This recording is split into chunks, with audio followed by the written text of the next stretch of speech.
Sebenarnya kita ini sudah direkam. Inna kunna nastansikhu. Nastansikhu. Itu kalau bahasa Arab istinsah itu artinya mengkopi ya.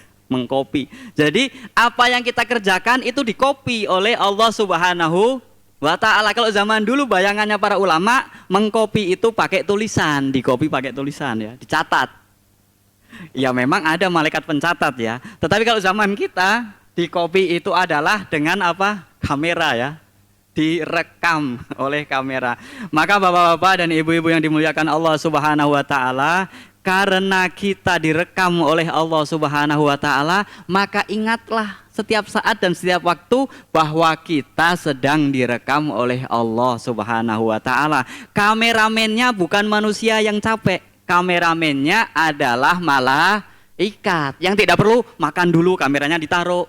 Malaikat nggak pernah naruh kamera. Kameranya selalu dibawa oleh malaikat. Dan semoga Allah Subhanahu wa ta'ala memberikan kepada kita semua taufik sehingga kita bisa mengamalkan apa yang sudah kita baca hari ini.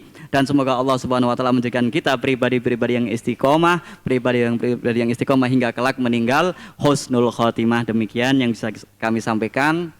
Semoga bermanfaat terutama untuk kami sendiri dan juga bermanfaat untuk para pendengar sekalian dan para pemirsa dimanapun Anda berada. Dan kami mohon doa selalu. Wabillahi taufiq wal hidayah waridha wal inayah wal afu minkum. Wassalamualaikum warahmatullahi wabarakatuh. Waalaikumsalam warahmatullahi wabarakatuh. Baik, syukran jazilan kami haturkan kepada Ustadz Muhammad Syekhu atas mukadimahnya. Dan insya Allah selanjutnya kita akan kembali menyimak tausiah bersama guru kita tercinta Buya Yahya. Usai jeda berikut ini tetap bersama kami dalam kajian tafsir Al-Quran di Al-Bahjah TV dan Radio Network.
صل وسلم وبارك عليه وعلى آله وصحبه ألف صلى الله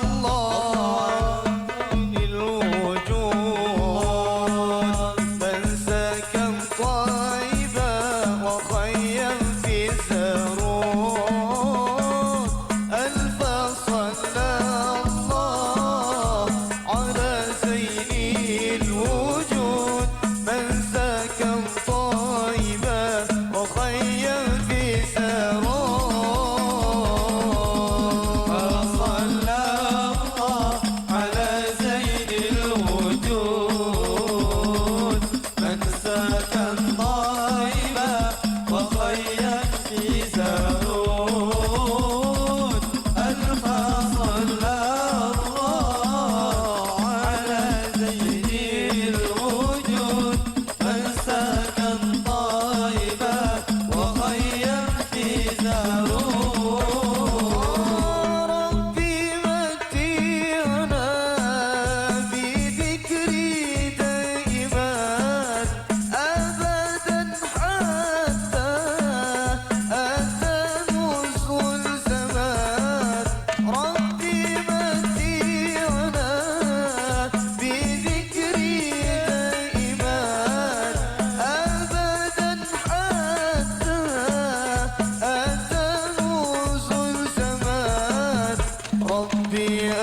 يا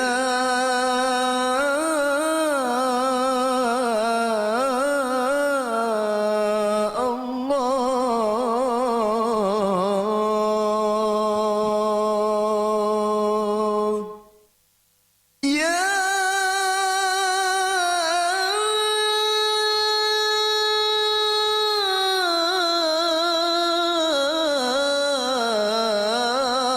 ربي ربي أنزلنا بفردوس معاك ما لنا إلا نسيم الغرام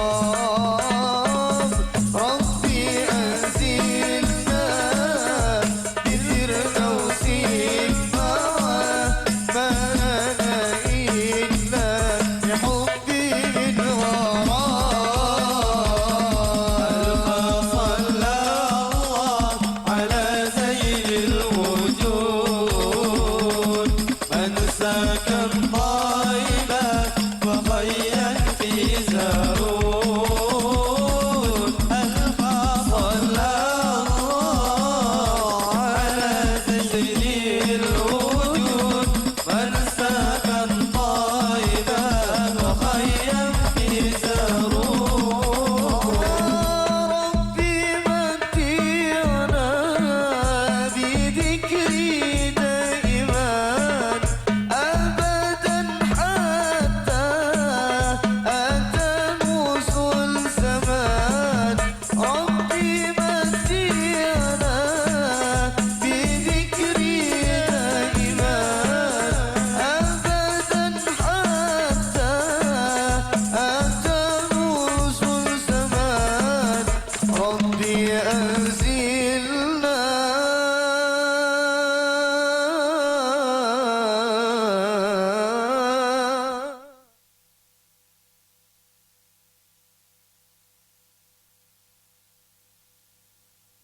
Baik hadirin pemirsa Al-Bahjah TV dan pendengar setia Radio Network dimanapun Anda berada, terima kasih Anda masih bersama kami.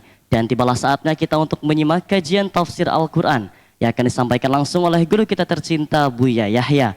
Yang mana insya Allah pada kesempatan kali ini kita telah sampai kepada pembahasan Quran Surah Al-Kahfi ayat ke-79. Mari kita siapkan hati dan pikiran kita untuk menyimak ilmu-ilmu yang akan beliau sampaikan. Langsung saja kepada guru kita tercinta Buya Yahya, dengan segala hormat kami persilahkan. Allahumma salli ala Sayyidina Muhammad. Allahumma salli ala Sayyidina Muhammad. Udhkur salata ala Nabi Muhammad.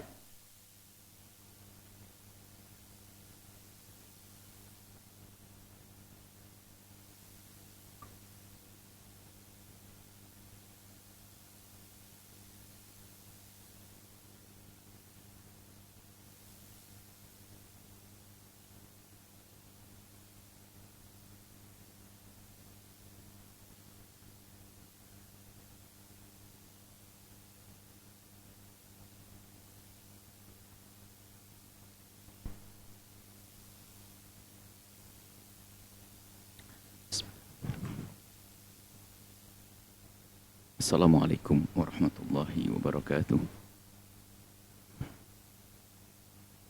Alhamdulillah. Nahmaduhu wa nasta'inuhu wa nastaghfiruh. Wa na'udzu billahi min syururi anfusina wa min sayyiati a'malina. May yahdihillahu fala mudilla lahu. Yudlil fala hadiya.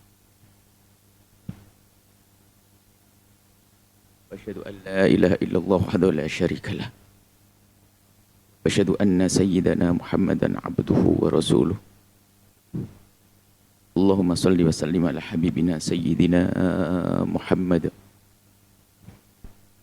وعلى آله وأصحابه والتابعين لهم بإحسان إلى يوم الدين اللهم يا ربنا علمنا التأويل وفقهنا في الدين أعنا يا ربنا على فهم كتابك وعلى العمل به اجعلنا يا ربنا من أهل القرآن واخسرنا يا ربنا يوم القيامة مع زمرة أهل القرآن ومع حبيبك سيدنا محمد وارزقنا يا ربنا التوبة قبل الموت والشهادة عند الموت والجنة بعد الموت. Amma ba'd. Yang sangat kami cintai, kami muliakan para perindu ridho Allah, para pecinta Al-Quran, pecinta baginda Nabi Muhammad sallallahu alaihi wasallam. Kita di majlis tadabbur Al-Quran, upaya untuk memahami Al-Quran, tentunya dengan dibantu para ulama-ulama ahli tafsir. Karena yang kami hadirkan di sini tidak lain adalah apa yang telah kami intip, kami ambil dari para ulama. Karena tidak diperkenankan menafsir Al-Quran dengan otaknya sendiri, yang tidak punya bekal, ya tugasnya hanya membaca apa yang dituliskan para ulama, kemudian kita sampaikan kembali kepada yang lainnya. Baik, kita masih di surat Al-Kahfi dan sudah sampai kepada ayat yang ke-79. Kisah sebelumnya adalah kisah Nabi Musa alaihissalam yang diberitahu oleh Allah bahwa ada hamba yang punya sisi pengetahuan lebih daripada Musa, Sayyidina Musa. Padahal Sayyidina Musa adalah seorang nabi. Begitulah Allah yang Maha Kuasa bisa memberi seorang yang secara martabat di bawah Musa, Sayyidina Musa. Tapi ternyata Allah memberi kelebihan yang tidak dimiliki Sayyidina Musa. Sebetulnya itu pendidikan untuk kita, bukan kisah Sayyidina Musa. Bukan terbatas kepada Sayyidina Musa saja. Pendidikan bagi kita agar jangan meremehkan siapapun.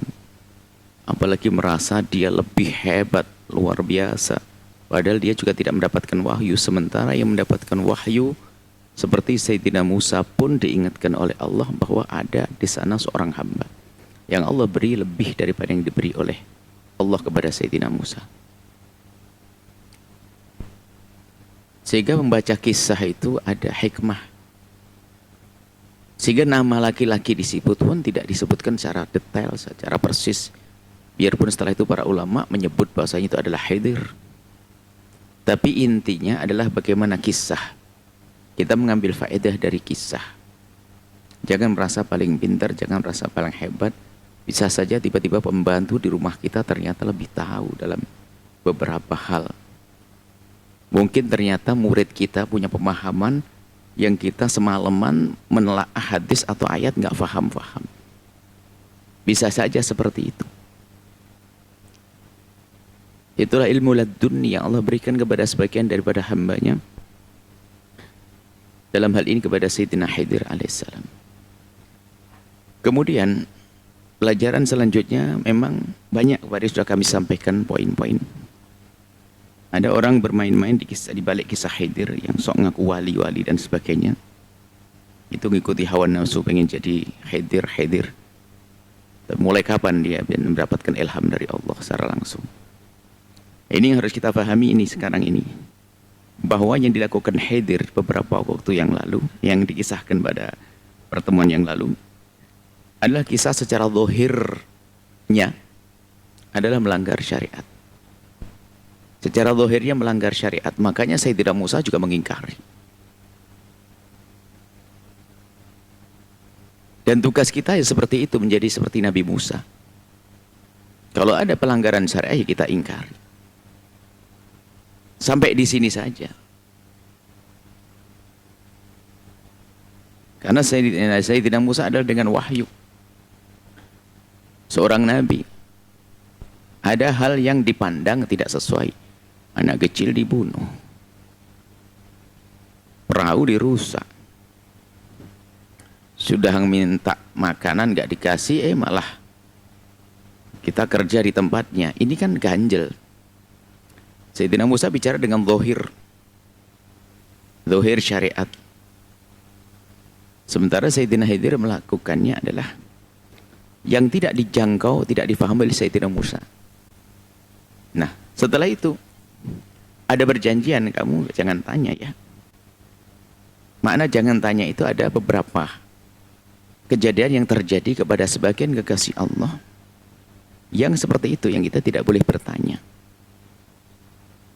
Nah, yaitu kepada Sayyidina Khidir alaihissalam. Tapi kalau secara zahir berbeda dengan rambu-rambu, harus ingatkan dong, biarpun kita sebut sebagai wali. Sayyidina Musa sudah dikasih tahu kalau Khidir itu orang hebat, tapi Sayyidina Musa tetap mengingatkan. Kita ingin pangkas wali-wali palsu. Artinya harus bisa menjelaskan kayak Sayyidina Khidir kalau memang ada wali yang aneh-aneh hari ini. Nah, sementara Sayyidina Khidir setelah itu menjelaskan. Nah, ini akan dijelaskan rinciannya satu demi satu. Tentang perahu yang dirusak, kemudian anak kecil yang dibunuh, kemudian ada tembok yang ditegakkan kembali. Maka kata Sayyidina Khidir ini, ammas safinatu, adapun perahu itu, fakanat limasakina, perahunya orang-orang miskin. Ini adalah madhab kita ya. Masakin, orang miskin itu, orang fakir lebih parah daripada orang miskin. Innama shadaqatul fuqara, mas fakir lebih parah daripada orang miskin. Fakir itu nggak punya apa-apa, kalau miskin punya tapi nggak cukup. Ini punya perahu untuk bekerja setiap hari, berarti kan punya, maka disebut sebagai orang miskin. Kalau fakir nyungsep betul, dia nggak ada apa-apa. Tapi kalau atau kurang dari 50%. Sebagian mengatakan kalau fakir adalah punya sesuatu tapi tidak mencukupi, tidak lebih dari separuh. 50% tercukupi kehidupannya. Kalau miskin tercukupi lebih dari 50%. Nah, ini yang jelas fakir lebih parah daripada miskin. Nah, ini isyaratnya seperti itu. Masakin, orang-orang miskin. Ya'maluna fil bahri, kerjanya di laut dengan perahunya itu. Ngangkat barang, penumpang dan sebagainya. Yang Nabi Khidir, jika yang disebut sebagai Nabi Khidir tadi. Dan Nabi Musa itu naik gratis. Sudah naik gratis, Sayyidina Khidir usil. Sudah gratis, harusnya kan punya sopan santun. Lah ini kan adabnya Sayyidina Musa. Loh kok malah ngerusak perahu ya? Siapa nggak ingkar? Sayyidina Musa ingkar. Kita ini sudah numpang gratis, kenapa kau rusak itu perahu? Nah kan benar, makanya jangan sok jadi Khidir-Khidiran. Jadi Nabi Musa dulu baru Nabi Khidir nanti. Hari ini pengen jadi wali palsu, ngerusak syariat. Jadi Nabi Musa dulu lah. Adab akhlak kita ini numpang gratis, tahu diri dong, gitu loh. Akhirnya dijelaskan oleh Sayyidina Khidir. Bahwasanya perahu ini adalah miliknya orang-orang miskin yang bekerja di laut. Fa'aradtu an aibaha, aku ingin bikin perahu ini cacat. Wa kana wara'ahum malikun ya'khudhu kulla safinatin qasba. Karena wara'ahum, wara' itu, arti wara' itu bisa di belakang, bisa depan, bisa nanti. Jadi wara' itu adalah di belakang kejadian ini, berarti nanti. Bukan. Di belakang wara' itu maksudnya di sana itu ada raja jahat. Dan kerjanya ngerampas. Yang dirampas perahu yang bagus-bagus. Gitu. Makanya aku rusak ini perahu biar nanti kelihatan rusaknya ini langsung. Jadi tidak diambil ini perahu. Gitu. Sayyidina Khidir merusak ini karena petunjuk dari Allah. Bahwasanya di sana nanti ada raja yang jahat. Ya'khudhu kulla safinatin, akan mengambil semua perahu-perahu. Sanifatin ada ahli tafsirnya safinatin sholihatin ya, safinatin yang masih benar itu qasba, diambil dengan paksa. Ya ini hujahnya Nabi Khidir. Setelah itu diterima oleh Nabi Musa. Ya jelas dong Nabi Musa bisa nerima langsung. Kenapa? Sudah dikasih tahu oleh Allah ini orang punya kelebihan. Tapi ini yang ngaku wali itu dari mana ente? Ini loh orang kita paling gemes dengan orang-orang hari ini yang sok wali-walian ini. Sok khidir-khidiran ini. Sehingga menjadikan syariat Nabi buat main-main. Ini Nabi Musa dikasih tahu. Makanya Nabi Musa langsung percaya. Nabi Musa sudah dikasih tahu bahwasanya ini orang punya kelebihan. Gitu loh. Lah memang ada malaikat turun kepada Anda yang ngasih tahu kalau itu punya kelebihan lalu ngelantur ngomongnya Anda turuti. Yang perlu Anda dengar omongan baginda Nabi, syariat ditegakkan itu loh. Kalau mau jadi wali, wali syariat. Jangan wali aneh-aneh. Yang ngurus agama itu model begitu. Yang ngurus tasawuf itu wali-wali yang aneh-aneh itu. Bukan wali beneran itu, wali palsu begitu. Wali itu adalah ahli wilayah, ahli hak, ahli tasawuf. Wali itu paling berpegang dengan syariat. Jangankan kok keharaman, kemakruhan saja bagi mereka berat dilakukan. Ini aneh-aneh jadi wali. Sudah nggak masuk deh kamu wali kita sudah percaya. Nggak usah aneh, di kampung Anda kalau ada orang sok wali-walian tapi melanggar syariat, wali syaitan, bukan wali ar-Rahman, wali syaitan sudah. Jangan dirusak orang awam. Kita orang awam itu perlu suri toladan. Seorang yang perilakunya baik, sopan santun, tutur katanya benar, perilakunya benar. Ya seperti itu. Nggak usah dibikin aneh-aneh, nggak usah cerita aneh-aneh. Baik. Kemudian ini yang pertama. Wa ammal ghulamu, adapun anak kecil yang dibunuh. Nabi Musa protes. Anak kecil kan nggak dosa. Kenapa dibunuh? Ini syariat yang Allah berlakukan kepada Sayyidina Khidir. Nggak bisa diterapkan hari ini kita bunuh alasannya. Nggak ada itu semua. Ya kejahatan kalau orang bunuh hari ini. Atau melakukan, bukan membunuh, melakukan keharaman, minum khamr dan sebagainya. Sudahlah kalau minum khamr, tobat aja kayak Nabi Adam. Saya salah, nggak usah ngaku. Makom saya beda. Minum khamr kalau sudah masuk perut saya, sudah jadi kayak air tawar. Sudah tidak usah khayal, Pak. Saya tidak terpesona dengan model kewalian semacam itu. Saya terpesona dengan fulan, seorang ustadz kampung yang hanya dikasih duit 50.000 ngajar setiap hari. Itu wali bagi saya itu. Dia setelah haten ngajar setiap hari, bayangkan. Ngajar fasolatan dia. Nggak ada kesombongan dalam dirinya. Nggak pernah dia mencium tangannya. Biasa saja di kampungnya. Itu loh wali, nggak usah aneh-aneh deh. Kenapa kok saya agak tegas begini? Ilmu perwalian dirusak oleh wali-wali palsu. Dirusak oleh wali-wali palsu. Ini yang mengagumkan kita adalah itu loh di madrasah diniyah di kampung-kampung itu. Setiap bulan hanya dikasih sabun tuh orang. Ngajar setiap hari. Sampai anak-anak Anda, cucu Anda pada bisa sholat di situ. Itu kekasih Allah yang tersembunyi. Nggak pakai sanjung-sanjungan. Bukan yang aneh-aneh betul. Nah, ini anak kecil dibunuh. Saya tidak mau saya ingkar. Nah, setelah itu dijelaskan.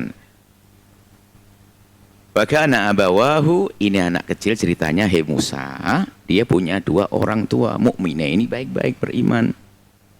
Fakhashina, aku takut kalau ayurhiqahuma, kalau dia ini anak ini bakal merepotkan kedua orang tuanya, tughyanan dengan pembangkangannya, kekurang ajarnya, kekufurannya. Artinya anak ini kalau gede nanti bakal jadi pembangkang dan orang kurang ajar nyeksa orang tuanya. Lah kayak begitu dari mana Khidir tahu? Ya dari Allah. Kalau ente yang ngaku-ngaku melanggar syariat ini dari mana? Ente dapat ilham dari Allah atau bagaimana? Khidir melakukan atas petunjuk Allah. Lihat ujungnya nanti kan itu semua adalah perintah Allah. Ini bukan dari diriku tapi Allah yang memerintahkan aku melakukan begitu. Itu loh makanya. Kenapa pembahasan Khidir agak panjang? Orang ada bersembunyi dengan hawa nafsunya di balik Khidir alaihissalam. Ini loh. Kita tegaskan. Jadi Khidir ini memang peluang bagus. Khidir mimpi Nabi, ini peluang untuk jadi wali-wali palsu itu, wali-walian itu. Khidir mimpi Nabi, nah itu, wali Khidir.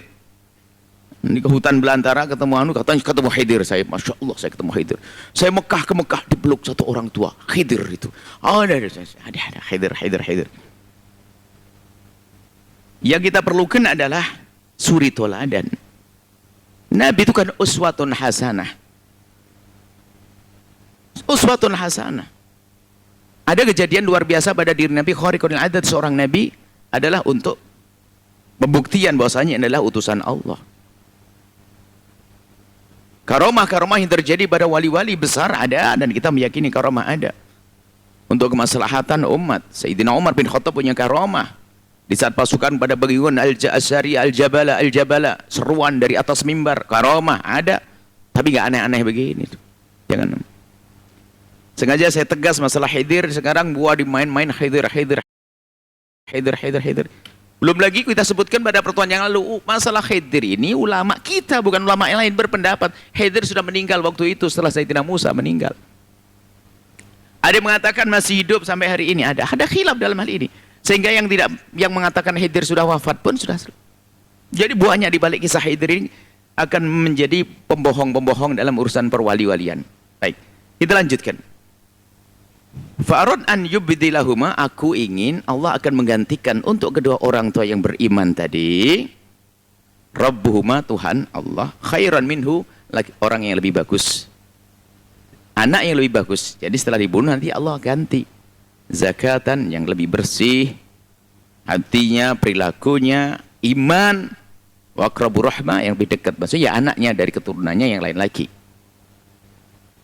Ya, ini adalah Allah yang memberitahu, bukan dia ngarang. Jadi dia memerintahkan bunuh itu ada. Siapa yang nyuruh dia minum khamr hari ini? Ada wali palsu minum khamr, katanya nggak apa-apa, dia makomnya beda. Memang disuruh minum khamr sama Allah. Sudahlah, nggak berlaku deh, jangan aneh-aneh. Betul kita gemes dengan perhidir-hidiran. Nabi Khidir adalah ada, kita yakini. Biarpun masalah itu ada khilaf, kita meyakini. Tapi jangan sok berbohong deh gaya Khidir. Makom saya sudah makom Khidir.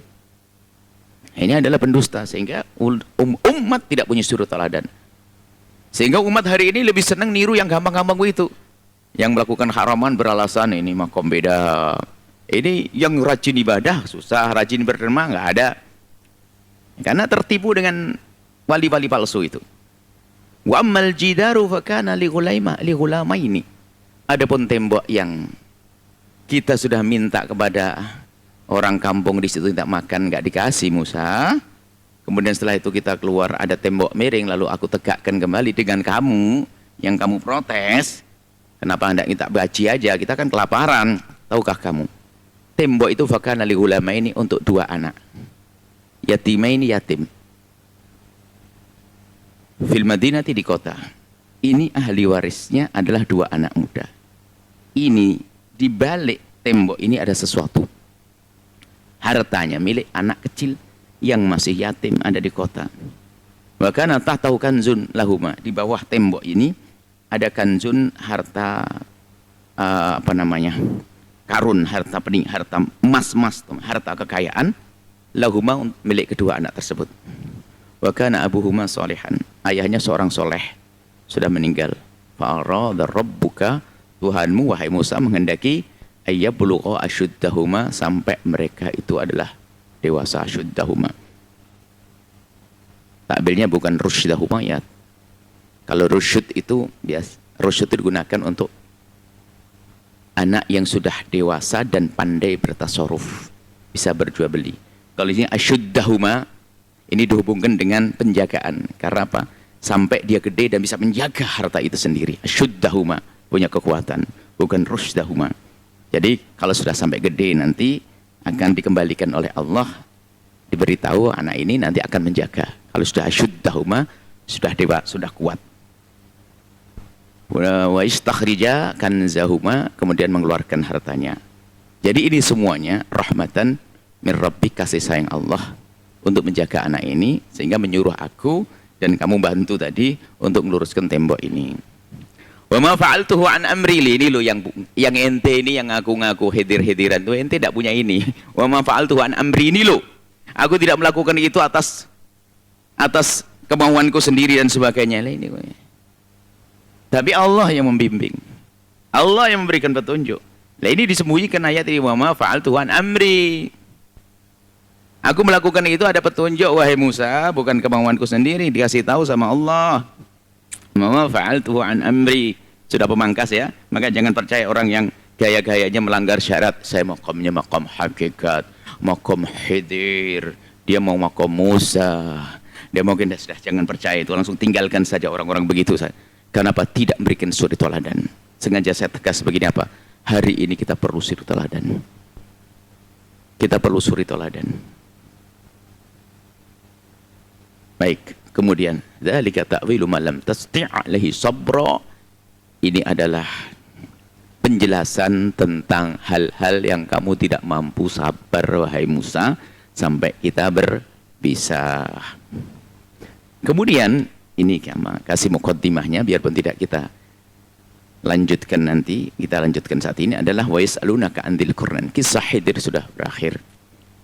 Insyaallah setelah ini kita akan menjadi kekasih-kasih Allah yang sesungguhnya. Nggak usah aneh-aneh ya.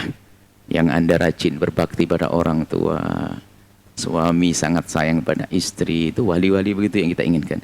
Istri patuh hormat pada suami, orang tua tanggung jawab pada anak, rahmat dengan karyawan dan membantu, atasan yang punya kasih sayang kepada bawahan, bertetangga yang baik. Saya pengen wali-wali kayak begitu deh. Jangan yang aneh-aneh deh.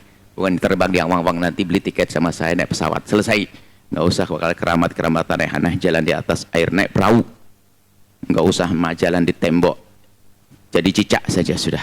Saya pengen yang serius. Pengen kekasih-kekasih Allah yang dengan uswatun hasanah. Nabi adalah uswatun hasanah, suri toladan. Jangan dibawa kepada dunia-dunia yang orang tidak akan mampu menjangkaunya. Bahkan wilayah tersebut kadang banyak pemain-pemain dusta. Biarpun ada masalah karamat adalah hak. Keramatnya para wali adalah hak.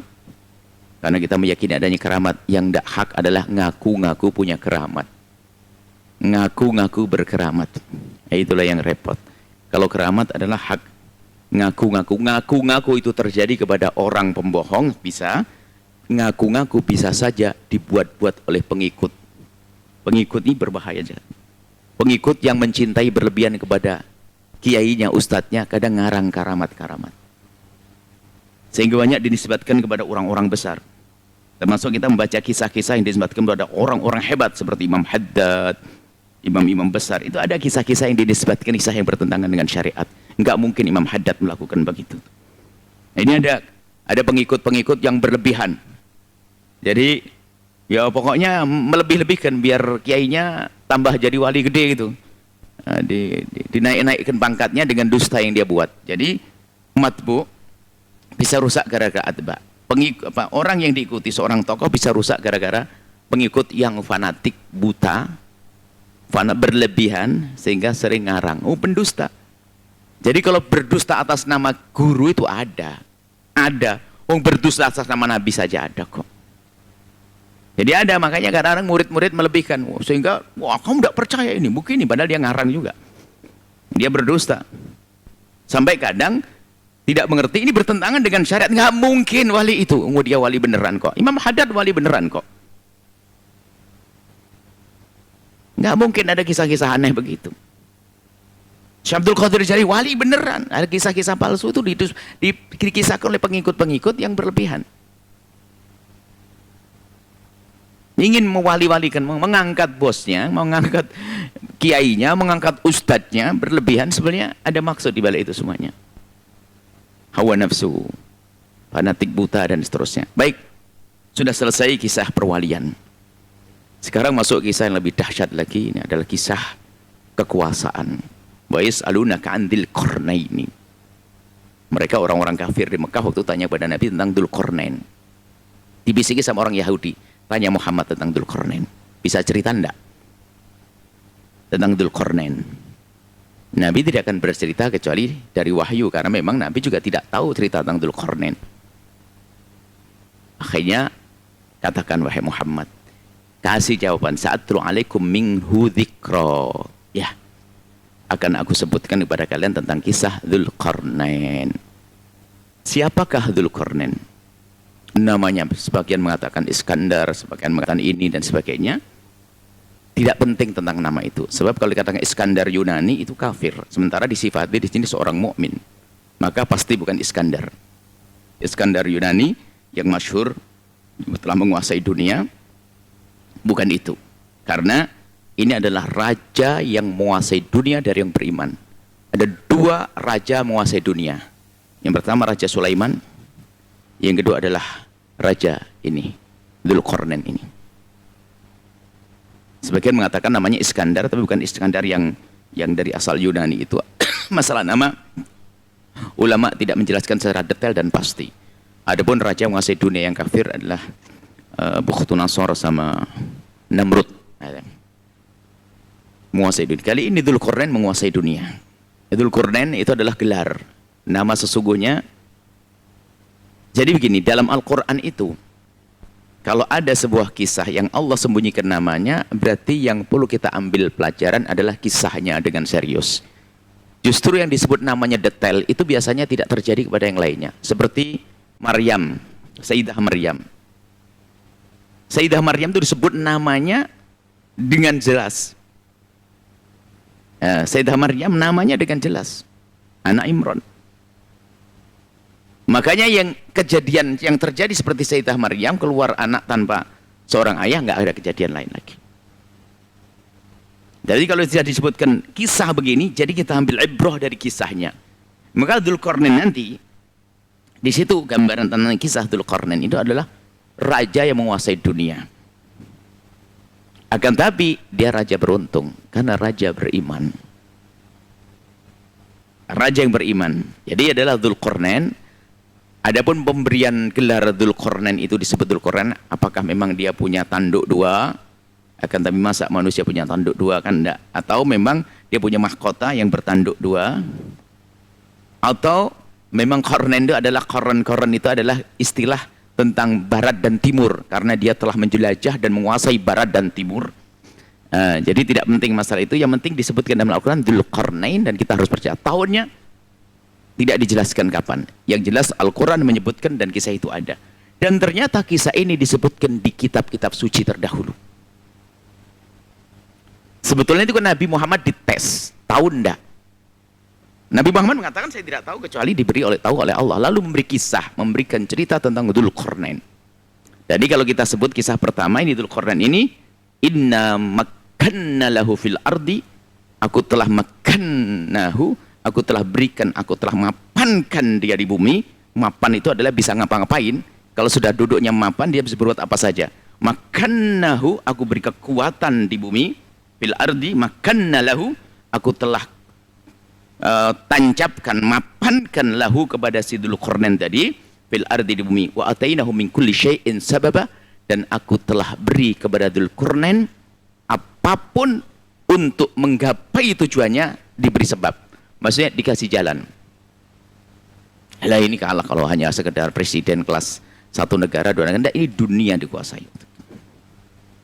Dari sini sebenarnya isyarat bahwasanya di sana ada Raja Sulaiman, ada raja ini Dzulqarnain ini. Makanya kalau Anda tiba-tiba hari ini kok Anda dipilih jadi raja, baik tingkat lokal, raja kelas kabupaten atau raja kelas gubernur atau raja kelas Indonesia Raya, ya pilihlah, jangan figur Anda figur Namrud atau figur Anda figur Bukhtunasor. Hendaknya yang Anda figurkan adalah figur Sulaiman. Ya figur siapa? Figur Dzulqarnain. Nah, bagaimana kisah Dzulqarnain nanti? Insya Allah kisah ini kisah tentang perpolitikan, tentang kerajaan. Itu karena yang Allah beri segala. Jadi negara adidaya waktu itu. Semua tunduk di bawah kekuasaannya. Cuman pun demikian, ya mereka tetap, beliau ini mengayomi dengan bermacam-macam model rakyat yang ada di bawahnya. Sehingga di saat pergi ke barat dia menemukan begini, pergi ke timur menemukan begini, pergi ke sini menemukan begini. Nah ini gambaran bahasanya seorang raja itu seperti itu. Dia akan mengayomi semua rakyat, tapi prinsip tidak pernah luluh, tidak pernah hilang prinsipnya. Prinsip menjadi seorang raja yang adil, yang berpegang dengan petunjuk Allah itu harus ada. Tapi kasih sayang tetap saja diberikan pada orang yang digambarkan nanti, orang yang tidak pernah ngerti peradaban. Hidupnya seperti binatang, nggak pernah kenal baju dan sebagainya dan sebagainya. Dan ternyata kita sering menemukan kan berita di daerah sana orang berpakai baju telanjang dulat dan sebagainya masih ada.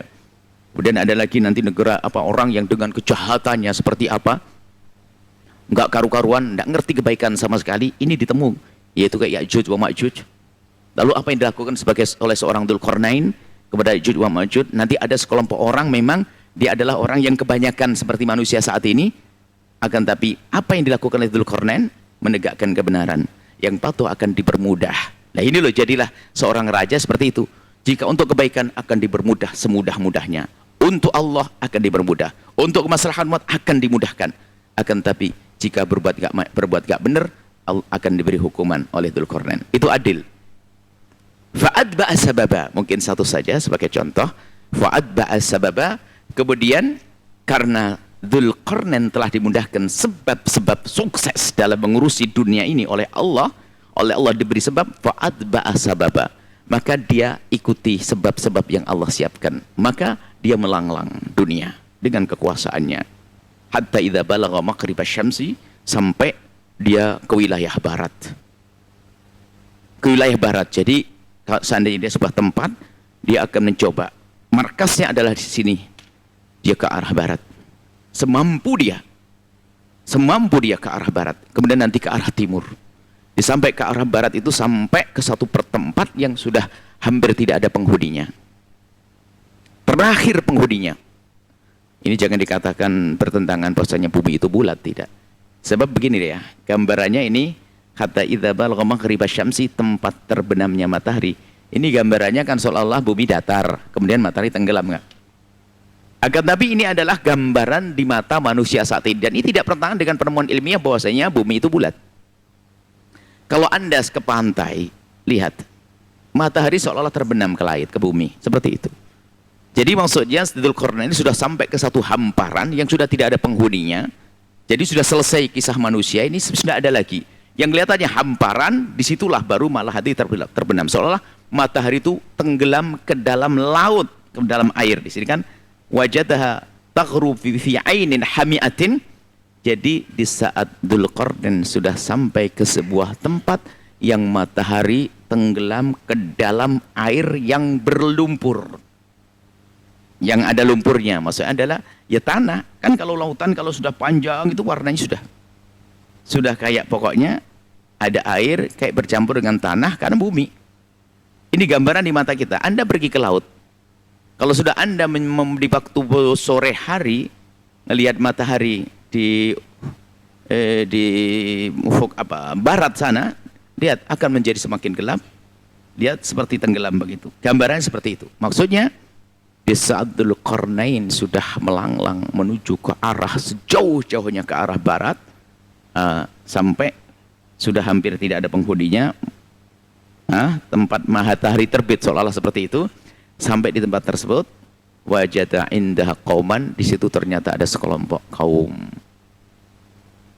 Qulna, Allah perintah, Allah berfirman kepada ya Dzulqarnain, wahai Dzulqarnain, imma an tu'adziba wa imma an tattakhidha fihim husna. Ini kaum wajar ente pilih. Ini tantangan seorang pemimpin. Ente seksa, ente hancurin semuanya, atau ente ajak kepada kebaikan. Qala, lah ini ujian sebetulnya. Biarpun kalimat ini tidak diucapkan kepada presiden hari ini, gubernur hari ini berlaku. Tuh. Rakyatmu mau apain? Ente beriman, apakah dengan imanmu kau hancurkan mereka karena mereka belum beriman, atau kau seru agar beriman, atau bagaimana? Ini tantangan. Maka Dzulqarnain dengan kebijakan dan ilmu yang Allah berikan padanya, qala amma man zalam, mereka yang zalim, fasanu'adzibu, akan aku hukum. Nah ini, yang enggak benar aku hukum. Tsumma yuraddu ila rabbih, sampai mati nanti kembalikan pada Allah, dilanjutkan hukumannya siksa di neraka nanti. Fayu'adzibuhu 'adzaban nukra, kemudian akan disiksa oleh Allah dengan siksa yang pedih. Maksudnya apa? Yang enggak mau patuh, diajak beriman enggak mau, diajak menegakkan keadilan enggak mau, diajak jujur enggak mau, diajak benar enggak mau. Ini dalam sebuah negara. Nah, ini yang harus dihukum. Ini adalah tatanan sebuah negara. Seorang raja harus punya prinsip semacam itu. Raja yang adil. Enggak mau menegakkan kebenaran, enggak mau menegakkan keadilan, dihukum dia. Wa amman amana, yang beriman, patuh, wa amila sholihan, berbuat baik, falahu jazaan al-husna. Falahu jazaan al-husna. Nah, kalau yang berbuat baik maka akan diberi oleh Allah. Maka ya dia berhak mendapatkan penghargaan. Jazaul husna ya surga. Bukan sampai di situ, wasanaqulu lahu min amrina yusra. Lah ini loh. Ini wahai pemimpin dimanapun Anda berada. Jadilah Dzulqarnain kecil hari ini. Kalau orang pengen berbuat baik, maka akan kamu permudah. Sanaqulu lahu, aku akan katakan kepada mereka. Kepada orang-orang yang begitu tuh. Min amrina yusra. Segala urusannya, urusan dengan negara, urusan dengan pemimpin, urusan dengan ini, digampangin. Nah, ini adalah sebuah contoh ya. Kalau Anda seorang pemimpin, ya itu harus tegas dong. Kalau ingin melestarikan semesta, harus adil. Yang tidak benar harus kita beri sanksi. Kalau tidak mau, makanya dihukum. Tapi yang ingin membuat kebaikan, ingin membuat kemaslahatan, maka gampangkan urusan mereka. Ini adalah gambaran pertama tentang kisah Dzulqarnain. Jadi tentang namanya, para ulama ahli tafsir mengatakan tidak penting, akan tapi nama aslinya siapa, yang jelas disebut dalam Al-Quran Dzulqarnain, dan ini sudah lama kisahnya, sudah terjadi pada masa-masa terdahulu. Akan tapi yang perlu diambil faedah adalah makna kisahnya. Jadi kisah Dzulqarnain bisa saja terjadi berulang-ulang. Model Dzulqarnain, kelas besar seperti Dzulqarnain, atau kelas kampung, lurah di kampungnya, bupati di kotanya, atau gubernur di kota provinsinya, atau bahkan seorang presiden. Jadi ada Dzulqarnain kecil, ada nanti. Maksudnya Dzulqarnain agar belajar. Sisi itulah yang perlu dihadirkan. Bukan meribut tentang siapa namanya dan sebagainya. Yang jelas Dzulqarnain adalah seorang yang beriman. Seorang yang beriman dan memimpin dengan kejujuran, memimpin dengan keadilan, memimpin dengan menjalankan syariat. Wallahu a'lam bissawab. Baik, syukran jazilan kami haturkan kepada guru kita tercinta Buya Yahya. Semoga apa telah beliau sampaikan dapat menjadi ilmu yang bermanfaat dan dapat kita amalkan dalam kehidupan kita sehari-hari. Amin amin Allahumma amin. Baik hadirin pemirsa Al-Bahjah TV dan pendengar setia Radio Network dimanapun Anda berada. Selanjutnya kita memasuki segmen tanya jawab. Dan seperti biasa, kami akan berikan kesempatan kepada para pemirsa dan pendengar. Bagi Anda yang ingin bertanya langsung kepada Buya, Anda bisa menghubungi nomor interaktif di 0823 4071 3338. Kami ulangi di 0823 4071 3338. Dan juga kami akan berikan kesempatan kepada para jamaah untuk bertanya. Namun, sebelumnya terlebih dahulu kami akan bacakan pertanyaan yang datangnya melalui sosial media. Pertanyaan yang pertama, Assalamualaikum Buya. Assalamualaikum. Maaf mau bertanya Buya. Seandainya kita berobat ke psikiater, tapi kan kita dikorek-korek penyebabnya dan mengharuskan menyebutkan aib kita. Memangnya itu diperbolehkan Buya? Syukran. Assalamualaikum warahmatullahi wabarakatuh. Waalaikumsalam warahmatullahi wabarakatuh. Memang di akhir-akhir ini kami sering menyuarakan kesadaran kita akan satu disiplin ilmu yang sangat penting dalam hidup kita, yaitu ilmu tentang kejiwaan, tentang mental. Dan ilmu ini ditekuni di kampus-kampus yang sebetulnya di dunia pesantren juga ditekuni, cuman istilahnya saja berbeda. Kalau dunia pesantren adalah didalami dalam ilmu tasawuf. Tasawuf itu adalah mencakup ilmu membersihkan hati dan kekotoran-kekotoran, dan sekaligus menjadikan orang kebal, tabah dan sebagainya, ilmu tasawuf. Akan tapi untuk memudahkan, kami arahkan kepada pemahaman tentang disiplin ilmu psikologi. Jadi ilmu psikologi itu ilmu juga dan penting sekali. Karena itu ada sisi daripada manusia itu yang sering dilupakan, sisi mental. Orang sibuk merawat kesehatan badannya seorang manusia. Akan tapi mentalnya tidak diperhatikan karena ada sakit mental. Dan itu membahayakan sekali kalau dibiarkan.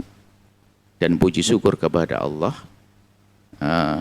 yang telah memudahkan dalam hal ini.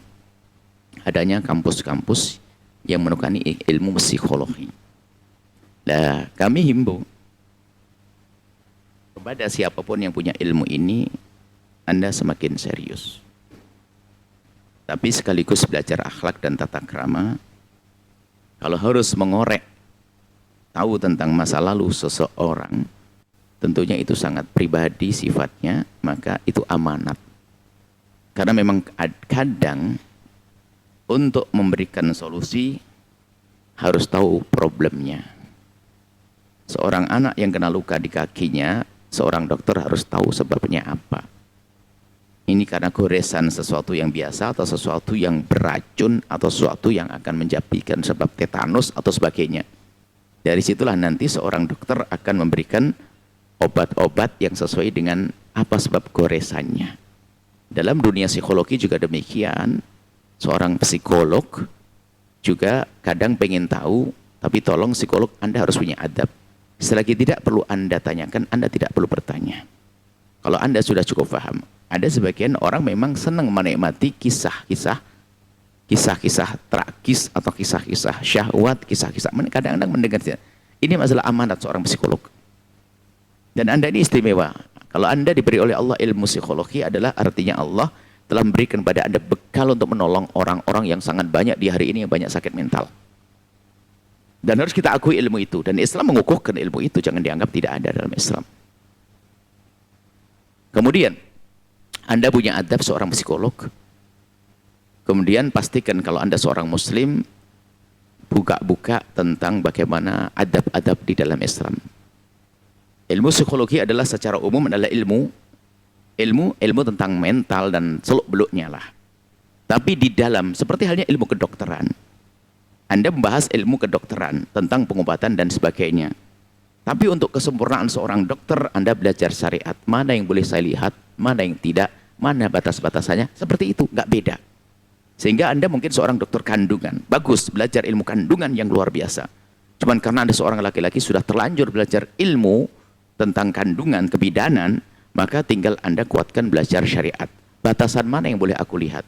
Sejauh mana saya boleh melihat? Baru Anda istimewa. Dokter kandungan yang hebat. Seperti itu. Maksudnya, ilmu psikologi Anda yang maksimal. Cuman tinggal dipoles bagaimana cara Anda menerapkan ilmu tersebut kepada pasien. Seperti halnya ilmu kedokteran, nggak ada beda. Anda seorang dokter laki-laki yang tidak beriman. Karena tidak beriman bisa saja sebetulnya yang perlu dilihat adalah bagian yang biasa. Cuman karena iseng bisa saja ngomong, ibu bisa dilihat bagian yang lain mungkin bisa saja berbohong begitu. Karena tidak ada kejujuran di dalam hatinya. Sama seorang psikolog pun kadang bertanya yang iseng. Bukan sesuatu yang... Tapi kalau mendesak dan harus sesuai disiplin ilmu Anda harus Anda tanya. Itu pun harus Anda amanat. Tidak boleh cerita ke siapapun antara Anda saja dengan Allah. Itu yang kami rindukan Anda seorang psikolog yang hebat. Nah, seorang psikolog yang hebat. Kemudian masalah psikiater. Ini kan sudah masuk kepada gabungan. Ya. Psikiater naik lagi ya. Psikiater kan bukan psikolog lah. Psikiater nanti adalah sudah mengarah pada pengobatan dan sebagainya. Harus kasih resep-resep dan sebagainya. Artinya sama seorang psikiater pun juga begitu. Anda harus punya tanggung jawab di hadapan Allah ya. Kapan memberi obat, jangan kemalasan Anda bertanya langsung dikasih obat.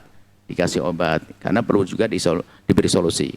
Dan seorang psikiater pun mungkin karena dia terlalu sibuk, pasiennya terlalu banyak, mungkin seorang psikiater harus gentle, dia harus berani, yakin bahasanya rezeki dari Allah untuk menyelesaikan problemnya. Kalau memang Anda seorang psikiater tidak mampu untuk tanya detail tentang permasalahan pasien Anda bisa minta bantu psikolog yang lainnya agar menyelesaikan problemnya, baru nanti terakhirnya di Anda. Artinya bukan setiap orang yang datang kepada Anda langsung Anda kasih obat, kan begitu ya. Sebab kan harus tahu sebab saya makan. Karena psikolog itu kan kisahnya panjang.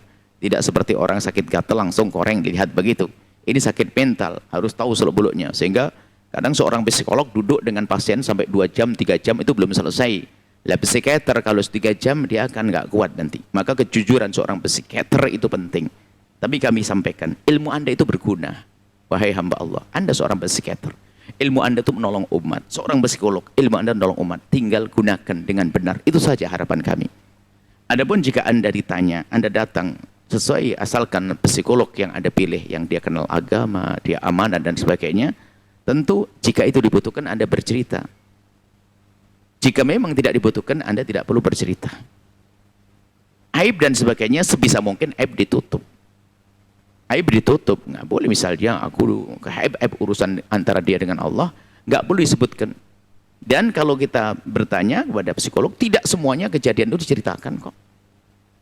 Naudzubillah, mungkin kepleset zina, nggak usah zina berapa kali dan nggak perlu itu. Mungkin hanya saya punya cerita masa lalu, seorang psikolog sudah paham. Psikolog yang cerdas ini punya, tidak usah bertanya detail-detailnya kadang-kadang. Makanya Anda jika punya permasalahan ya perlu menceritakan, tentunya ya sebatas yang dibutuhkan saja. Intinya di sini perlu kejujuran. Pertama dari psikolog itu sendiri dan juga dari seorang psikiater. Kami himbau yang punya ilmu ini tolong serius ya membantu orang lain. Jangan sampai Anda sarjana psikologi nganggur. Di kampung Anda banyak orang punya masalah, hari ini banyak depresi ya. Depresinya macam-macam ya. Gara-gara terlalu sering nonton YouTube, depresi, bingung informasi macam-macam. Yang paling aman otaknya, mentalnya orang yang nggak kenal YouTube tuh no problem hidupnya itu.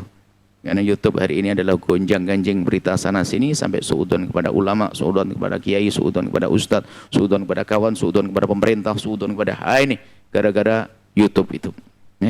Baik itu saja ya, kami himbau kepada para psikolog dan juga psikiater, Anda itu penting bagi kami semuanya. Dan kami berharap Anda yang mendengar suara ini, Anda serius mendekatkan kepada Allah juga. Anda terapkan syariat baginda Nabi, maka Anda akan menjadi gelarnya psikolog, psikiater, tapi ternyata di ahli surga yang berjalan di atas bumi. Kenapa? Nolong orang yang sakit, bukan sakit biasa. Sakitnya sakit mental. Hebat Anda itu. Baik, seperti itu himbauannya, sehingga semuanya jika saling menjaga begini enak. Maka di sisi lain, Anda kalau datang pada seorang psikolog dan psikiater harus Anda pilih tentang kedekatannya kepada Allah seperti apa, ketulusannya, keikhlasannya, dan amanatnya dia di dalam menjaga aib-aib yang mungkin akan Anda ceritakan kepada orang tersebut. Baik, ini saja yang bisa kami sampaikan.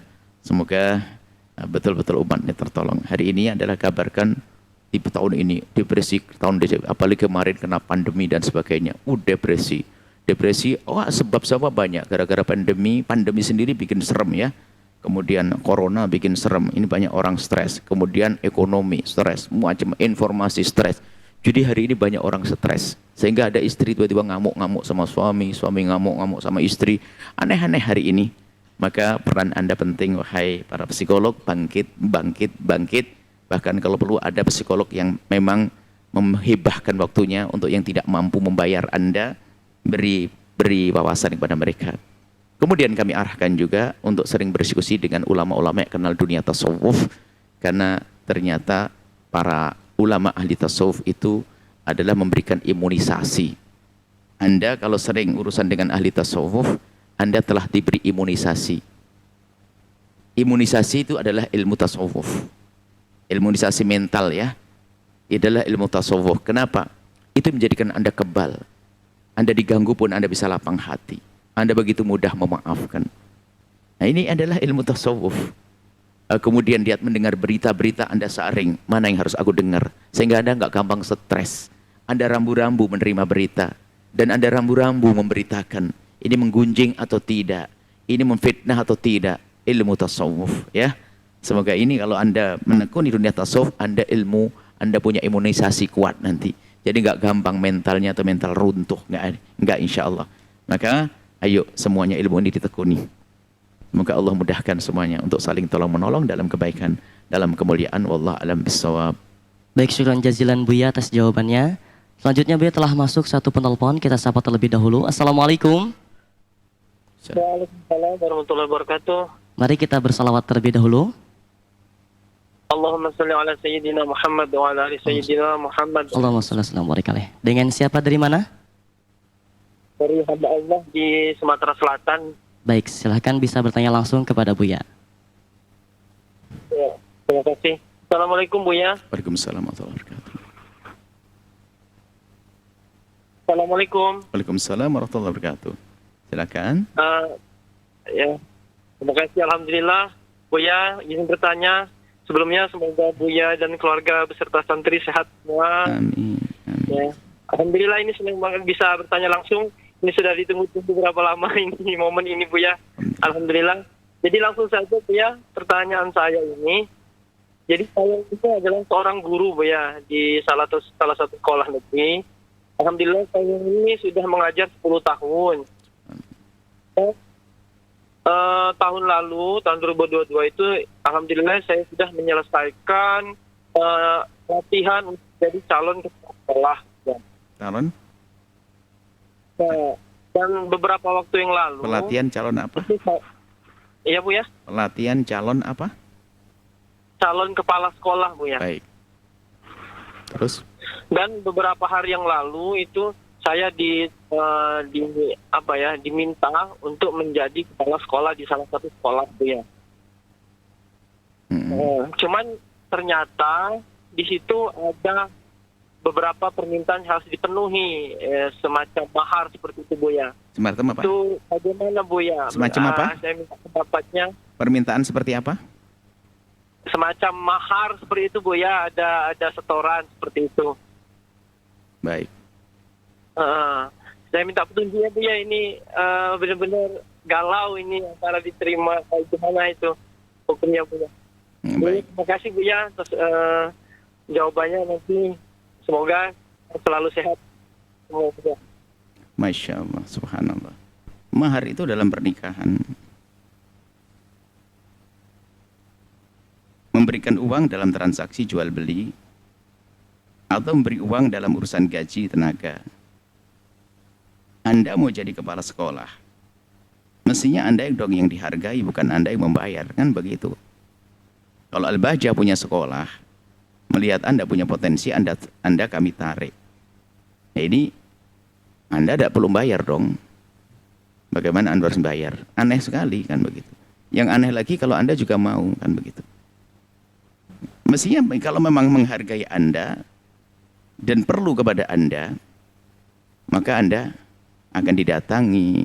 Bahkan mungkin dia akan merayu Anda dengan memberikan hadiah, sambung hati dan sebagainya, agar Anda terpesona dengan lembaga tersebut. Bukan Anda suruh bayar. Aneh sekali, bayar apa Anda itu? Jangan-jangan memang sekolah tersebut bukan menjadi seorang guru yang hebat. Anda suruh bayar jualan jabatan nanti. Setelah Anda bayar, tak taunya 2 bulan alasannya Anda tidak cocok, Anda dikeluarkan besok ganti. 1 tahun bisa ganti 6 kepala sekolah, bayar semuanya, dapat duit nanti. Jadi Anda, kalau memang Anda punya bakat, punya potensi, Anda yang perlu dihargai. Nggak perlu pakai bayar. Dan kalau pakai bayar apa?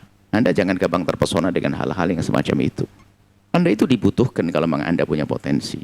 Kalau Anda harus bayar, berarti Anda tidak punya potensi, dan oleh orang tersebut Anda akan dimanfaatkan untuk ke tempat tersebut.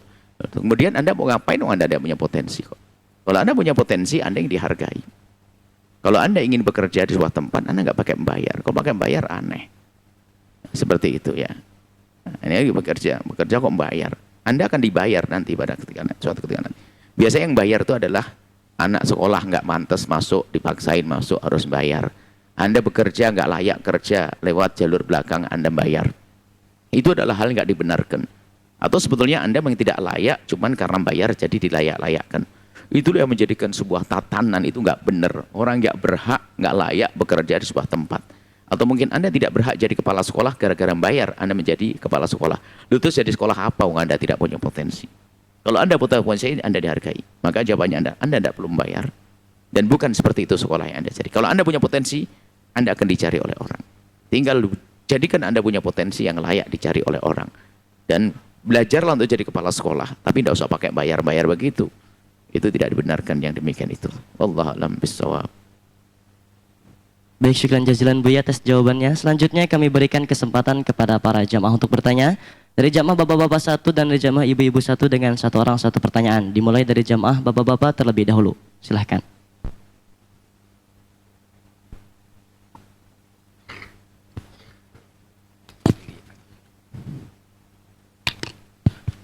Assalamualaikum warahmatullahi wabarakatuh, Buya. Assalamualaikum warahmatullahi wabarakatuh. Allahumma sholli ala sayyidina Muhammad. Semoga Buya sekeluarga selalu dalam keadaan sehat walafiat, bahagia selalu penuh berkah. Amin amin ya rabbal alamin. Afwan, Buya mohon izin bertanya, apabila kita merusak barang milik seseorang, Buya, tapi barang tersebut adalah masih dalam kredit, Buya. Nah, kalau misalkan kita ingin mengganti barang tersebut itu, apakah nilainya itu seharga barang cashnya atau seharga total kreditnya, Buya? Syukran Buya, terima kasih. Assalamualaikum warahmatullahi wabarakatuh. Assalamualaikum warahmatullahi wabarakatuh. Tentunya gambarannya adalah kredit yang benar dulu. Jangan sampai saya menjawab barangnya nggak sadar kreditnya yang salah. Kredit yang benar, ada kredit yang salah.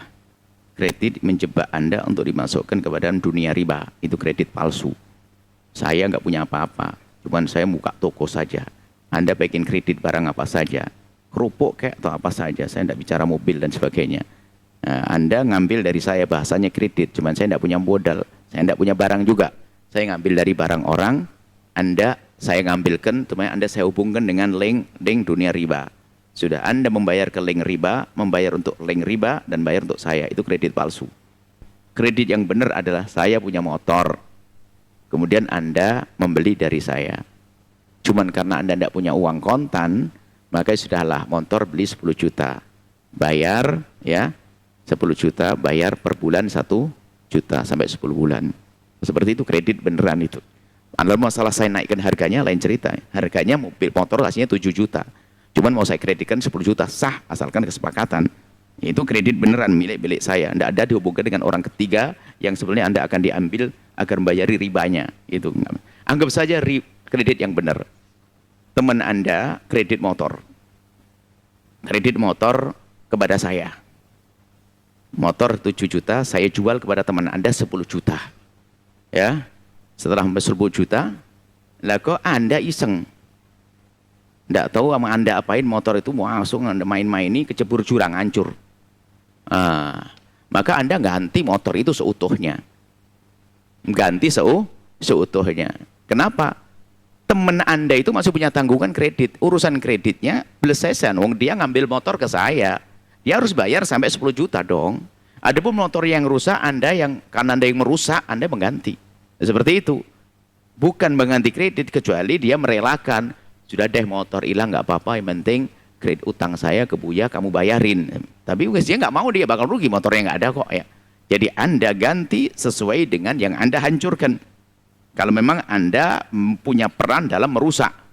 Sebab merusak sendiri kan Anda sengaja, nggak sengaja kan dibahas dalam dunia fikih.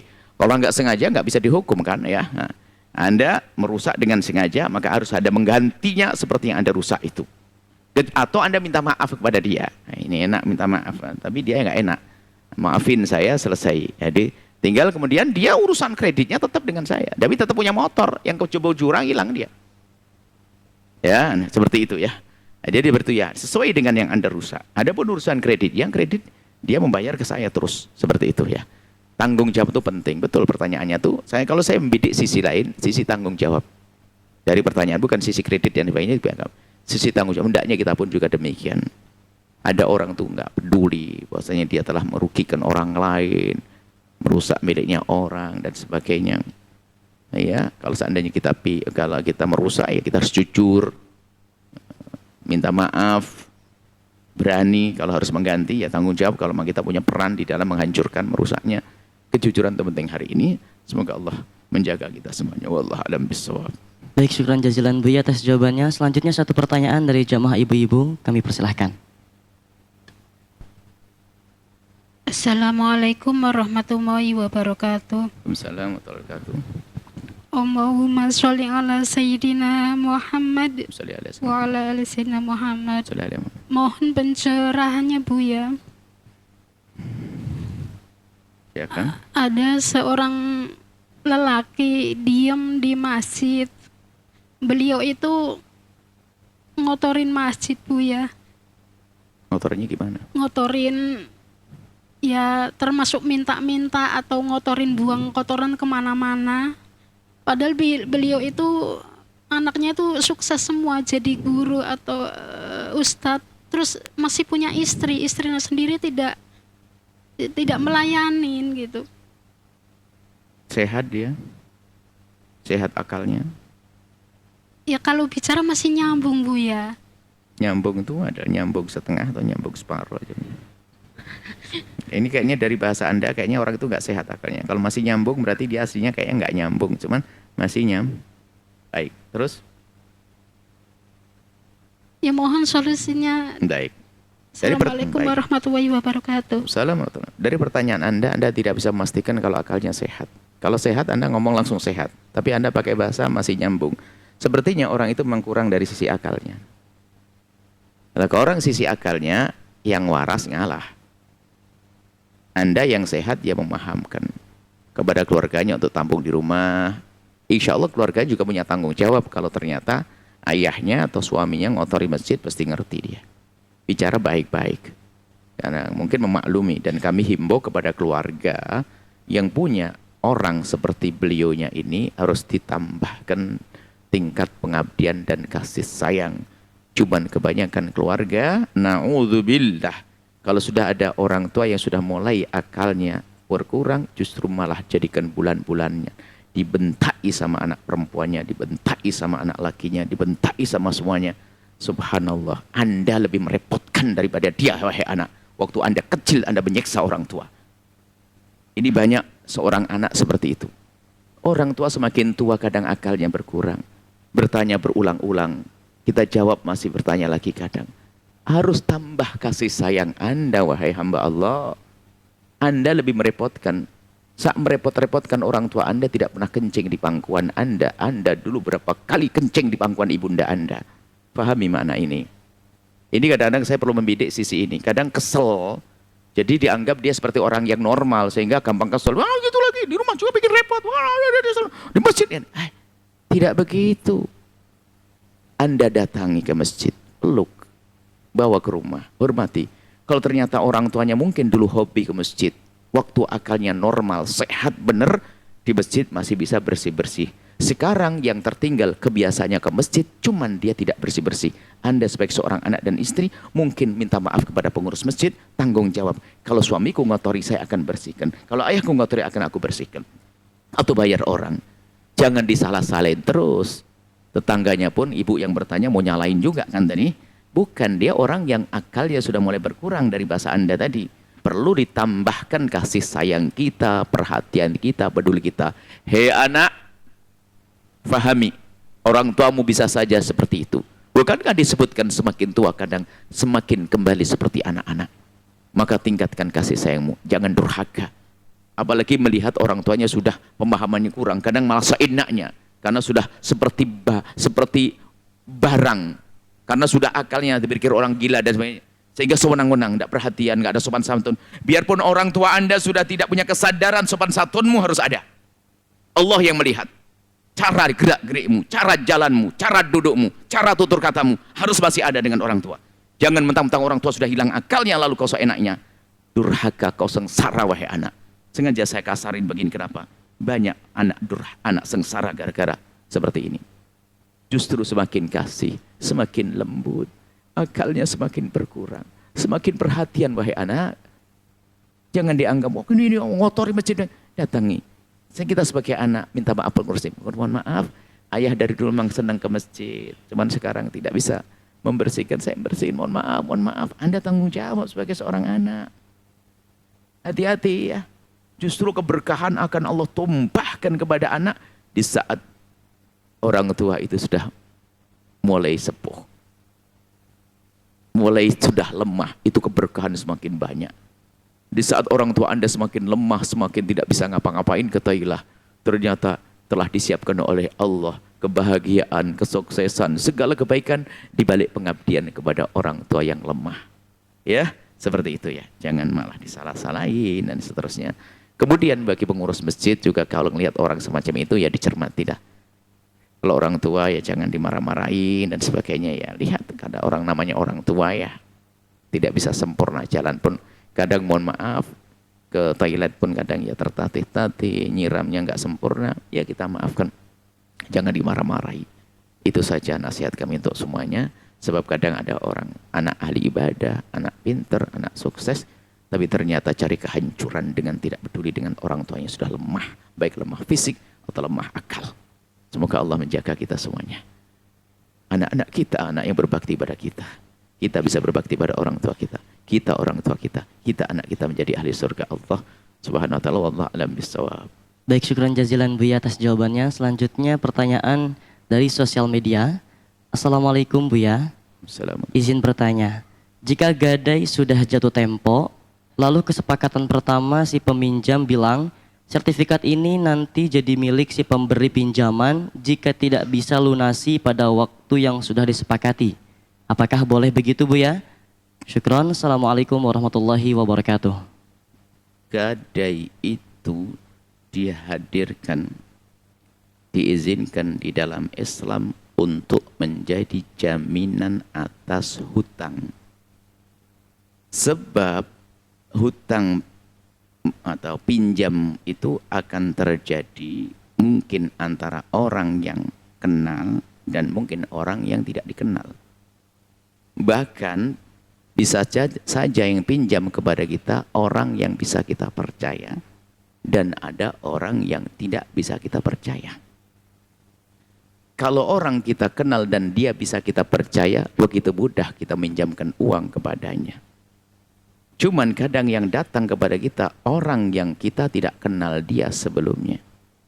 Atau ada tanda-tanda atau pernah dengar dia pernah berbohong. Cuma di saat dia datang kepada kita bisa saja hajatnya benar. Mungkin kita tahu anaknya sakit, kita tahu tapi dia pinjem dan Anda tahu dia pernah berbohong pada orang. Tapi dia ini butuh betulan. Ayo, apakah Anda tidak menolong dia? Tolong dong. Cuman Islam menjaga hak Anda. Caranya apa? Dengan gade. Gade itu adalah jaminan. Jadi orang bisa meminjamkan uang kepada orang yang tidak kenal asalkan ada jaminan. Biarpun orang itu dia pernah berbohong, tapi dia ibunya sakit, masuk rumah sakit, dia utang. Masa gara-gara kebohongannya tidak kita pinjami? Tapi Islam menjaga hak Anda. Ada gade. Jaminannya apa? Lagi nih tuh, gade itu tuh itu. Jadi silaturahmi tetap terjalin, biarpun dia orang nggak kita kenal. Nah, kemudian bagaimana kasus gade? Gade itu nanti adalah untuk dijadikan untuk menutup hutang. Kapan yang pinjam uang tidak bisa membayar di waktu yang sudah ditentukan, kemudian barang yang digade nanti dijual. Setelah dijual dengan kesepakatan, bukan lelang yang menjerumuskan, dijual normal. Kemudian diambil senilai hutangnya, selebihnya dikembalikan. Lah kalau orang yang punya uang, yang punya utang itu ternyata mengatakan, pokoknya nanti kalau saya tidak bayar, maka ambillah semuanya daripada sertifikat ini. Lah, ini sebetulnya adalah ya, jika diberikan oleh yang menghutangi, jika diberikan oleh yang meminjam uang setelah jatuh tempo,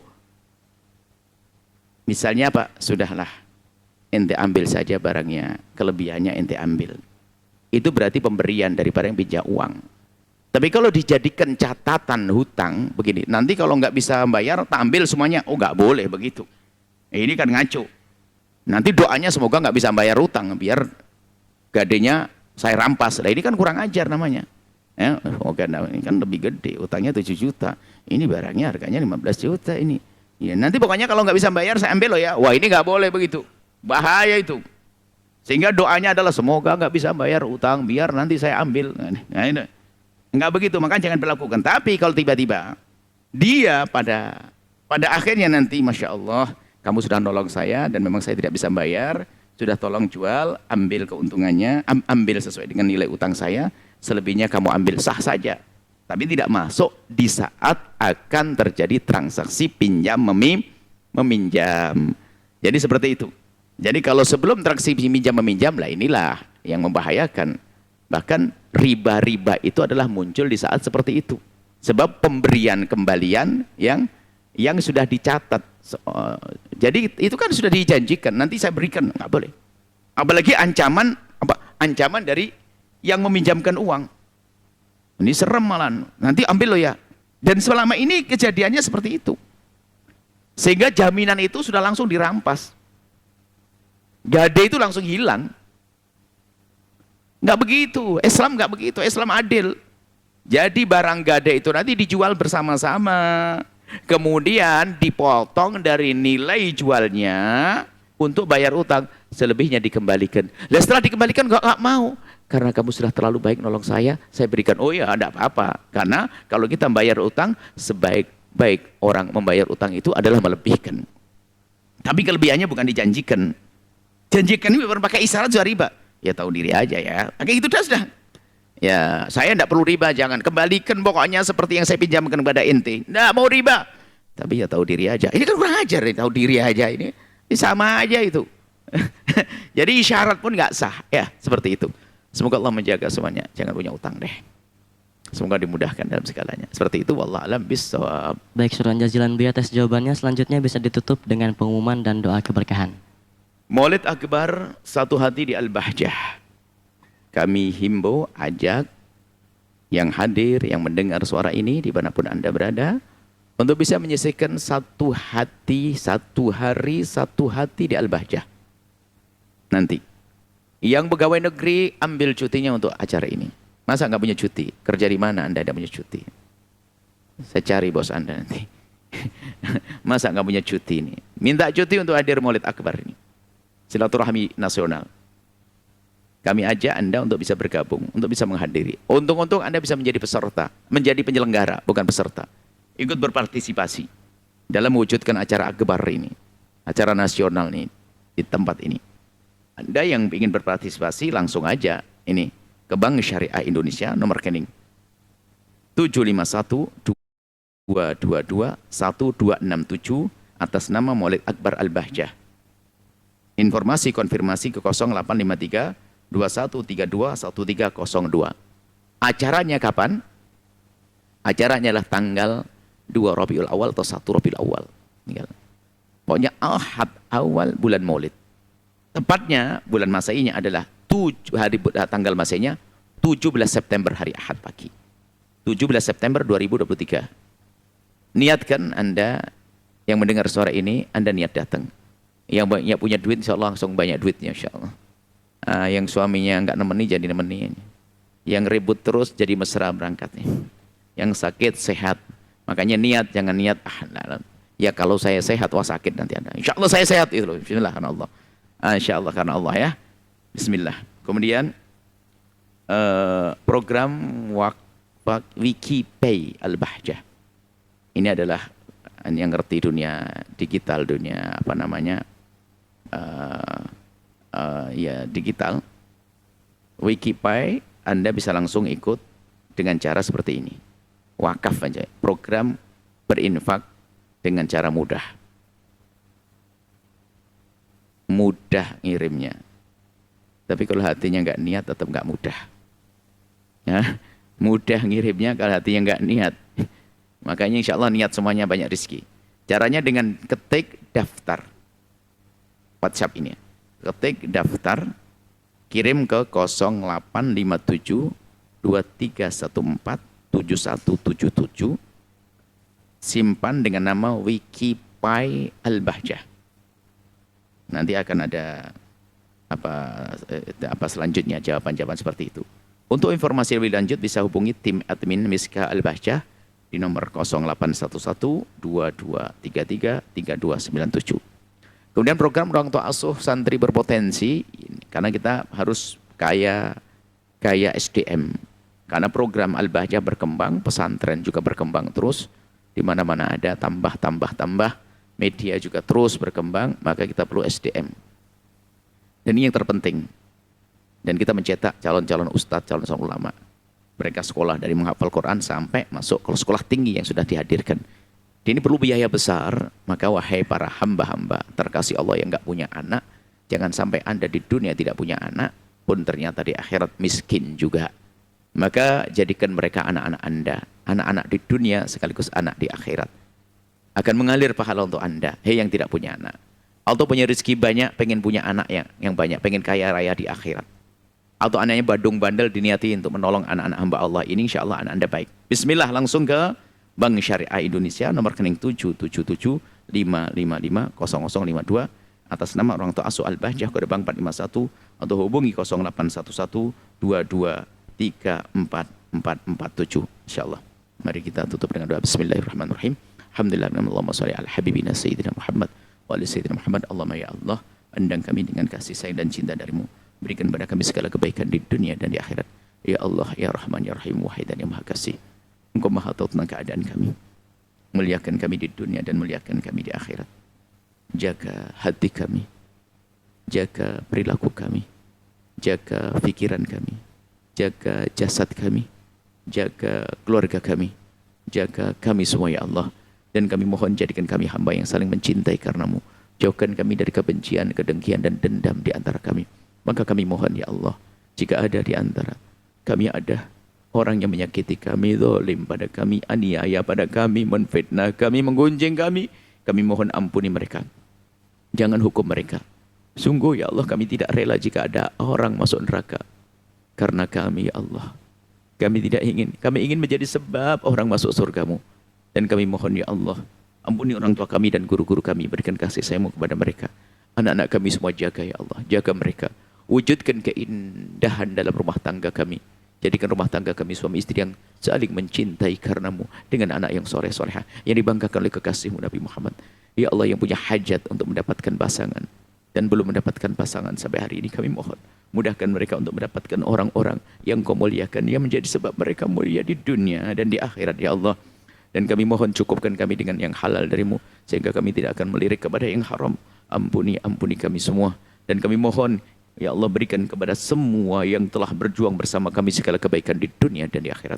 Berikan kepada semua yang telah berjuang bersama kami segala kebaikan di dunia dan di akhirat, untuk diri dan keluarga mereka. Dan kami mohon ya Allah, kirimkan kepada kami hamba-Mu yang tulus dan ikhlas ahli surgamu, yang bisa berjuang bersama kami. Dan kami mohon ya Allah, jadikan kami bersama mereka. Jangan tinggalkan kami ya Allah, jangan tinggalkan kami ya Allah. Dan kami mohon ya Allah, yang sempit rizki lapangkan dengan rizki yang halal penuh berkah, yang sakit sembuhkan, yang punya hutang mudahkan kami dalam bayar hutang kami. Dan kami mohon ya Allah, panjangkan umur kami dalam ketaatan serta sehat walafiat, dan berikan kepada kami semua husnul khatimah, mati dalam keadaan iman. Dan kami mohon ya Allah, jadikanlah ucapan kami di akhir hayat kami kelak, saat Engkau hendak mencabut nyawa kami ingin saat itu ya Allah, hati dan lidah kami mampu mengucapkan kalimat agung dan mulia, la ilaha illallah Sayyidina Muhammad Rasulullah.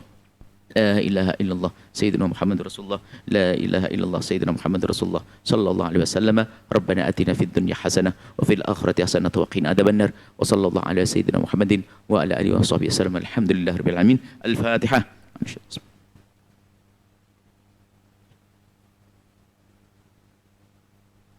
Terima kasih, mohon maaf dan mohon doa selalu. Wabillahi taufiq wal hidayah. Assalamualaikum warahmatullahi wabarakatuh. Waalaikumsalam warahmatullahi wabarakatuh. Baik hadirin pemirsa Al-Bahjah TV dan pendengar setia Radio Network dimanapun Anda berada, demikianlah majelis kita pada kesempatan kali ini. Dan tetaplah istiqomah dalam mengikuti program-program kemuliaan lainnya dalam program kajian kitab Mukhtasar At-Targhib wa Tarhib yang rutin diselenggarakan setiap Ahad pagi di Lembaga Pengembangan Dakwah Al-Bahjah Cirebon, tentunya bersama guru kita tercinta Buya Yahya, live Al-Bahjah TV dan Radio Network dari berbagai kota. Dan akhirnya saya Hafid Nurhi selaku membawa acara beserta kru yang bertugas mengucapkan syukran jazilan atas segala perhatian Anda. Mari kita akhiri majelis kita yang mulia ini dengan pembacaan doa kafaratul majelis. Subhanakallahumma bihamdika asyhadu an la ilaha illa anta astaghfiruka wa atubu ilaik. Wassalamualaikum warahmatullahi wabarakatuh.